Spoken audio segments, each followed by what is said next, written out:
What's happening, everybody? On today's show, we are welcoming our buddy Lance Dawe. We're going to talk all things SEC with him. Start with the Kentucky angle, get his thoughts on the new OC they've hired, also get his thoughts on some of the other big topics around the SEC, including the Bryan Harsin drama, and we'll touch on a little SEC basketball as well. Locked on SEC starts right now.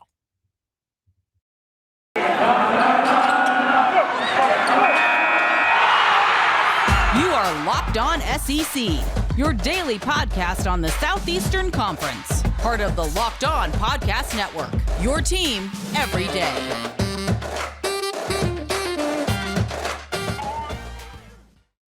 And what is happening, everybody? Welcome into Locked On SEC. I'm Chris Gordy. Great to have you guys along. Today's episode of Locked On SEC is brought to you by Run Your Pool. March Madness is here, and Run Your Pool has a better way to create your bracket. RunYourPool.com, the premier sports pool hosting service. Appreciate you guys for making us your first listen every day. And, of course, tons of great ways to find Locked On SEC. We're on YouTube now. And, of course, wherever you find your podcast, appreciate you listening to us. And if you made us your first listen, odds are somewhere along the way, your second listen was checking out Locked On Kentucky podcast with our buddy Lance Dawe, who hosts that. And we welcome him now to the podcast. Lance, what's going on, man? Not a whole lot, man. Just, as March Madness draws closer, just getting more and more excited for that. It's one of the best times of the year, and, basketball's in full swing. It's just a great time for sports, man. It really is. And it's, it's so fun once we get this time of year where we got spring practices underway, spring games coming up, all the madness of March. And, of course, the SEC looks like they're going to have a handful of teams in the tournament and some really good ones as well. I want to start here, Lance, because I know the Kentucky just kind of announced this week about the spring game. The blue-white spring game is going to be April 9th, 1 p.m. Eastern at Kroger Field. Going to be exciting to see all the different, the guys that are coming back and also all the new pieces, some transfers and all that. But let's start here. The news just came out last week that Kentucky did lose Liam Cohen, their offensive coordinator. He went back to the NFL, going to the St. Louis Rams, where Mark Stoops had pulled him out of. But Stoops goes back to the NFL ranks for his next OC in Rich Scangarello. Kind of digging around, what have you read about Scangarello, and what can we kind of expect as far as his offensive approach coming to Kentucky? Well, I'll say first here about Liam Cohen. I mean, as far as Cohen is concerned, I don't think any Kentucky fan was disgruntled at the fact that he was leaving. I mean, why wouldn't you want to go be the OC for the team that just won the Super Bowl? So absolutely no hard feelings to Cohen. But I will say, I think what Kentucky was looking for in this new offensive coordinator was somebody that was very similar, or somebody even from the same coaching tree as Liam Cohen. And obviously, Kentucky went out and brought in Rick Scangarello, who is from that Sean McVay tree, kind of that Kyle Shanahan tree, and that Liam Cohen tree. It's something that Mark Stoops noted in the press conference that they held immediately after hiring Scangarello. They wanted somebody also that wasn't also somebody who was familiar with the Kentucky system. They also wanted somebody that was really, really good with quarterbacks. And they got somebody that has worked with a lot of different NFL quarterbacks during his time. Scangarello's been with the 49ers. He's been with the Broncos. He's been with the Eagles. He's got a lot of NFL experience. And so I think that this, as far as good hires and bad hires go, I mean, this one was simply a home run, in my opinion. Not only does Kentucky have the former 49ers OC, they also have the former 49ers offensive line coach in Zach Yenser. And the 49ers just made the NFC Championship. If I could ever have my school pull the offensive coordinator and the offensive line coach from a team that just went to the NFC title game, I'm all for it. So overall, I think that's it's a phenomenal hire from a couple of different perspectives. I'm really curious to see how Scangarello just kind of smoothly transitions this offense into this season. I don't expect a whole lot of changes. I think schematically we're going to see a lot of similar things. But I expect the numbers and the improvement with this team to go up because there are a lot of guys that, like you mentioned just a couple of minutes ago, there's a lot of guys returning. Yeah, and one of the big ones is Will Levis, who, we literally just passed the 1 year mark of when he announced he was transferring from Penn State to Kentucky. And there was a little bit of a transition period, but man, the wide open offense, the throwing the football, it was something. I say, I mean, he basically, Liam Cohen took the Kentucky offense out of the dark ages. And I mean, they struggled to throw the football for a couple years there. Will Levis really brought some stability to that position. How much does it help having him coming back for another year? Because there was some talk that his name was getting thrown around in NFL circles. You know, he wasn't going to be a first-round pick, but some people were saying, okay, he could get drafted. His decision to come back, how big is that? And, I mean, continuity-wise, yeah, you lose your OC, but it feels like Scangarello is going to have a lot to work with Levis building off of what he did last year. Absolutely, 100%. When you look at just the continuity, like you just said, I think things are going to flow very smoothly into the 2022 season. I think it's fantastic, the fact that Kentucky was able to bring back Will Levis, because when you look at what this Kentucky team is building towards, I think they are trying to build towards a more stable point when when Texas and Oklahoma enter the league. I think all of these different teams in the Southeastern Conference are trying to find stability points so that whenever that transition is made and schedules are changed and all this different stuff happens, teams are not necessarily hit as hard as they might have potentially been. I think Kentucky's in a really good spot, specifically just talking about this year with Will Levis, though. I think that this offense is going to improve, and I think that it's going to be really interesting to see, okay, how much more does Kentucky throw the football as opposed to last season? Something that I was saying, a year and a half ago, and you've probably had similar thoughts as well, is that Kentucky is a really good offense if they can just find a game manager at quarterback. And then they went out and got a guy like Will Levis, who is a little bit of a dual threat, very dynamic, very, very strong arm. I can definitely understand the NFL appeal this offseason. Very thankful that he was able to come back. He's a solid quarterback, and he is not just a game manager. Like you said, he was throwing the ball all around the yard during this season with the Wildcats. I think it's really, really good for him this season to return. I would not say that Kentucky's necessarily peaking this season, but all things considered, you get Georgia after their national title year. Is there a little bit of a lull there? I doubt it, but still, you get Georgia at home. That's probably the most important thing I'm looking at heading into this season. You get the Bulldogs at home. You've got a lot of pieces returning on defense. You've got a lot of pieces returning on offense. The fact that you were able to bring back your quarterback, who was a difference maker for you in his first year with you, the fact that you were able to bring him back for his senior season with another NFL OC, I think it's a phenomenal move. Yeah, the piece that I love that's coming back is Chris Rodriguez. Obviously, you know, he was a fantastic running back, one of the leaders in the SEC last year. You get him back. But, man, to me, the biggest moves are the two big transfer wide receivers coming in. Javon Baker from Alabama, who maybe a little bit underutilized there, but obviously they were so deep at receiver. There were a lot of guys ahead of him on the depth chart. But Tavion Robinson coming from Virginia Tech, I feel like this is almost one of like the sneaky, quiet moves of the offseason. Like this guy almost had 600 yards, 5 touchdowns at Virginia Tech. Like you lose Wan'Dale Robinson, sure, and he was a big part of this offense, but two big-time weapons in Robinson and Baker coming in to help Will Levis in the passing game. Right. And I was having this conversation with somebody the other day about how, they were saying it's like, does Kentucky's offense take a little bit of a hit now that all these different receivers have left the program? And I was sitting there going, I mean, if you watch Tavion Robinson's film, I mean, we just brought in another Robinson who I doubt is going to have a crazy 1,000-yard type of season, but he's certainly a guy that can go out there and catch 50 to 60 passes from Will Levis. And then you look at Javon Baker, and it's like, sure, I agree with you. He was probably underutilized, but anytime you can get a transfer from the University of Alabama, I mean, you've got a fantastic prospect.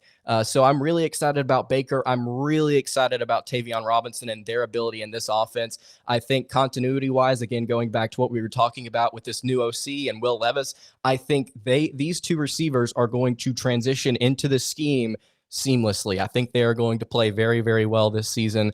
And then also another receiver that I'm interested in seeing, Bryan Brown, the freshman. I'm excited to see what he could potentially bring to the table. Not only do we have these two transfers coming in, but there's a lot of young guys in this room too that will need to step up at some point and will most likely get a shot to step up this season. All right, here's Lance Dawe. Sit tight, Lance. We'll get back into some other SEC topics here in just a second, but need to remind you guys, March Madness only 2 weeks away. That means you need to start thinking now about where you're going to be running your brackets this year. Are you going to go for the usual, or are you looking for the best? We've done our homework here at Locked On, and we're running brackets with runyourpool.com. Along with standard brackets, Run Your Pool offers game types like Survivor or really whatever you want. They have so many different options. You can edit scoring. They offer more intel to make your picks, all the stuff you won't find at ESPN or CBS. If you got a business, Run Your Pool can help you take some of that madness magic and play alongside your employees, play with customers, clients, whatever. Clearly, we believe Run Your Pool believe in Run Your Pool because, like I said, we're running our brackets there ourselves. There's no truer test than that. If you want to play against us for a shot at a cash prize, join us at runyourpool.com/lockedon. And while you're there, you can create your own pool for your friends and family. Enter Pure Madness at checkout. Get $10 off your custom pool. All the rules and details will be available there. That's runyourpool.com/lockedon for your chance to win a cash prize. We look forward to seeing and beating you there.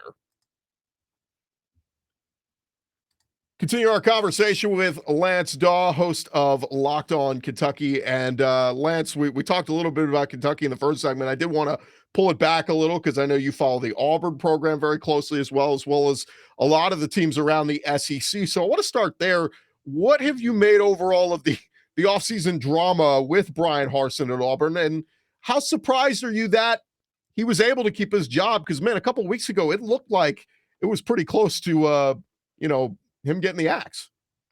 Yeah, here at Auburn, there's always going to be some type of drama, whether it be surrounding the quarterback, the coach. It does not matter. Auburn's a very unique place in the fact that it never gets boring. At least it doesn't feel like it does. And since the beginning of the Bryan Harsin debacle, I don't know why, and I'm not sitting here saying, look at me, I got it right. I'm just saying there was a gut feeling I had that Bryan Harsin was going to be retained, even though there was so much drama surrounding him, and it did look like at some point that he was going to be let go. I think that there are powers surrounding Auburn that probably don't like Bryan Harsin as much as maybe some of the fans do. And so there are some boosters, some different people that possess a lot of power surrounding the program, and they, I believe, based on what I could tell, did not really appreciate how Bryan Harsin handles things or how his first year went. And so there was a lot of discontentment surrounding the program. And at the end of the day, it did not appear that the program was willing to pay his buyout and tell him to walk. And that was kind of my initial gut reaction since the very beginning of the whole conversation. I was like, I don't think we can afford to pay another coach considering what happened with Malzahn, right? And so one way or another, I thought he was going to be retained. The question was for me is how is he going to come out of this? And he eventually did. And now look at Auburn. They retained Zach Etheridge, one of their better recruiters on roster. They got Ike Hilliard, a new wide receivers coach who was coaching for the Pittsburgh Steelers, has a phenomenal NFL track record. There are rumblings right now that Auburn's going after a few high-star guys that could potentially bring some value to the program. They are hitting the recruiting trail hard right now. I think Bryan Harsin, from a PR standpoint, has done everything he needed to do. He's been at basketball games. He traveled with the team to the Tennessee game. He's been very active so far since all of this happened. So I'm very pleased with the way that Harsin and his staff have come out of this, but it certainly was a wild time for a couple of weeks there. I'm curious your thoughts because we're going to get into spring practice here these next couple of weeks, and we're going to see some quarterback battles across the SEC. We obviously have some that we already know. I'm going to take two guys out of it. Bryce Young is the Heisman Trophy winner. He's going to be the obviously preseason number one quarterback in the SEC. That's indisputable. I'm going to take Will Levis out because we already talked about him. What other quarterback are you most excited to see in the SEC coming into next season? Well, I think there are so many different guys you could choose from. If we're just talking strictly transfers and new freshmen here, I mean, you've got guys like Jackson Dart coming in. You've got guys like Spencer Rattler coming to South Carolina. I would probably stick with South Carolina's Spencer Rattler. He's been a guy that's really intrigued me. Look, there were a lot of people surrounding Oklahoma that were not pleased with the way that Rattler played during his time with the Sooners. But I think overall, he's a really solid quarterback, and I think we could see him play very well in Shane Beamer's type of system. I think last year, you look at the Gamecocks, something that they lacked was consistent quarterback play, mostly because all of their quarterbacks were injured. Everybody seemed to have some type of broken arm or broken leg or something like that. I'm fascinated to see what Shane Beamer and the culture that he's infused into the South Carolina program, How does he take the next step in year 2? And I believe a lot of it is going to have to do with how Spencer Rattler continues to develop as a college quarterback. I'm really excited to see him in Columbia with the Gamecocks. I think he's one guy you have to look at. And then also, I'll talk about Ole Miss's Jackson Dart here for a second. This was a former 5-star kid at USC, and you go and watch some of his film. He throws a phenomenal ball. I mean, he just had some really, really solid mechanics. Imagine what he could do in a Lane Kiffin type of system where they're throwing the ball all around the yard. I'm really excited about those two guys, but I would probably lean, for some reason, I don't know why, I would probably lean Spencer Rattler because I think he's going to be really fun to watch. Yeah, I mean, I'll talk myself in and out of it as the offseason rolls along, but I keep like wanting to pick South Carolina as an upset pick in the East. I know Georgia brings back a lot. I know Stetson Bennett's back. I know, Kentucky's going to be good. Tennessee's going to be good with Hendon Hooker back. But man, if Rattler can live up to what he was supposed to be at Oklahoma, South Carolina could play spoiler and upset some people and maybe have a chance to win the East. We'll see. I'll go back and forth on that as the summer rolls along. But yeah, we'll see. Let me just ask you this one more SEC question, just looking ahead to football. Of the two new head coaches, Billy Napier of Florida and Brian Kelly at LSU, who has the better year one in your opinion? I'll say, and I don't feel like it's necessarily obvious, but I mean, you look at the state of the two programs. I think LSU is in a better position right now. I'll say Brian Kelly for a couple of reasons. First of all, and no disrespect to Napier, I think he's going to have a good year as well. Kelly is a proven winner, right? He was a proven winner at Notre Dame. And what was holding Kelly back at Notre Dame? I think consistently it was the ability to recruit the players that he wanted to. Now he's coming into a program at LSU where they can get just about any kid in the country that they want, especially in their own backyard. I'm really interested to see what Brian Kelly does on the recruiting trail over the span of his first year. And then also, I'm excited to see what he does with the guys already on roster. LSU still has a lot of talent. I know that they've lost some guys to the transfer portal. I know that last year's team wasn't necessarily the best LSU team that's ever been fielded, certainly not. But I'm interested to see what Brian Kelly, a proven winner with less talent, is able to do with a program like LSU that has more talent and has more ability to grow. So I'll say Kelly in year one will likely have more success. And again, no disrespect to Napier. I'm interested to see what he does with the quarterback battle there down in Florida. But I think that Brian Kelly right now, one of the more interesting coaches in the SEC to follow. Yeah, I thought the guy, a name we haven't even touched on, Anthony Richardson. I'm so curious to see, is he going to be the quarterback in Florida? If he is, man, at times he was electric. He could put Florida ahead of schedule if he is what he's supposed to be. More with Lance Dawe in just a second. We're going to talk a little SEC hoops with him in just a second. But first, need to remind you about our friends over at BetOnline. Football is over. Basketball is in full steam, both pro and college hoops. And for all the latest odds, totals, player performance props to where the next fired coach is going to land, betonline.net is the number one spot for all your sports betting needs. BetOnline remains the best spot for all of your sports scores, podcasts, and news throughout the year. And it's not just basketball. BetOnline.net is your source for hockey, for boxing, UFC, whatever it is, they have got it for you there at their website, betonline.net. Head on over to their website today. You can do so on your mobile device. Sign up. It takes 2 seconds to do. You learn all about their trends and all the action they got going. BetOnline, it is where the game starts.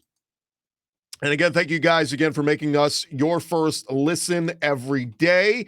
Want to remind you that you can check out the Locked On Bracket Breakdown coming to you March 14th right here on the Locked On SEC podcast feed and YouTube channel. Myself, along with Andy Patton and our betting expert, Lee Sterling, are going to give you in-depth breakdowns on every matchup as we fill out our brackets, so you don't want to miss that.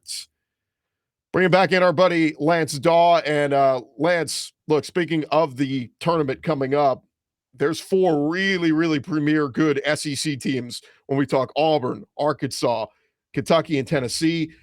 Alabama and LSU right behind them. I think all 6 of those teams are going to make it in the tournament. We'll see. Florida could maybe go on a run in the tournament. Maybe they punch their ticket. Maybe South Carolina or Mississippi State. We'll see. But the SEC is going to have some really good teams going into the tournament. In your mind, I mean, this is just my opinion. I've got Auburn, Arkansas, Kentucky, I think are all potential Final Four teams. Is that kind of how you see it? I would agree with that. Yes. I think that when you look at Kentucky and Auburn right now, something that they're really struggling with, in my opinion, is guard play. And it's for different reasons. Kentucky, first off, has dealt with a slew of injuries throughout the season, but specifically to guards Ty Washington and Severe Wheeler. They returned against the Razorbacks just the other night whenever they played the Razorbacks. I believe it was last weekend.